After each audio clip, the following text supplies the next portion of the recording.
Kabilang dito ang kahalagahan ng salah. Marahil marami sa atin nagpapabaya sa salah.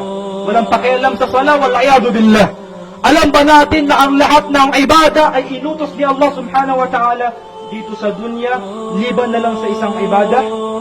Ang lahat ng pag-uutos sa Islam, inutos dito sa dunya. Subalit may isang ibada na inutos ni Allah subhanahu wa ta'ala doon sa kalangitan. At ito yun, oras ng Isra wal Mi'raj. Ipinag-utos ni Allah subhanahu wa ta'ala mismo direkta, hindi dumaan kay Jibril. Si Allah subhanahu wa ta'ala ang direkta nag-utos kay Propeta Muhammad, utusan mo ang ngayong umma na magsagawa ng 50 sala sa loob ng isang araw. Tinanggap ni Propeta Muhammad sallallahu alaihi wasallam.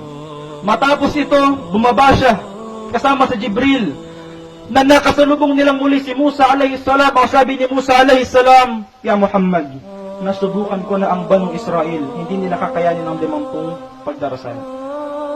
Manalangin ka, humiling ka sa iyong Panginoon, bumalik ka, nabawasan ang panalangin na 50, sapagkat hindi yan kakayanin ng iyong umma."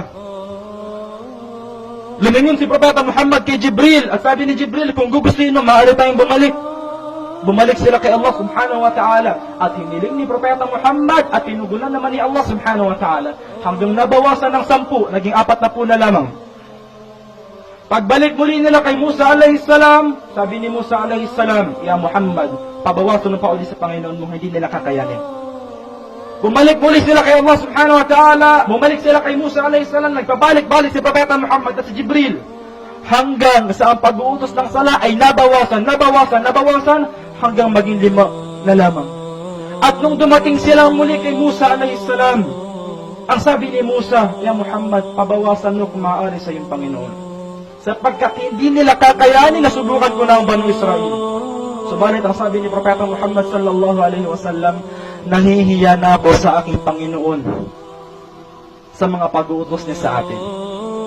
Subalit ang 5 pagdarasal na ito, ang nabanggit, ay magkakaroon pa rin ng 50 katumbas ng gantimpala. Subhanallah. Ang 50 pagdarasal nung una, nabawasan naging 5, at ang gantimpala ay 50 pa rin. Subalit ang mga Muslim,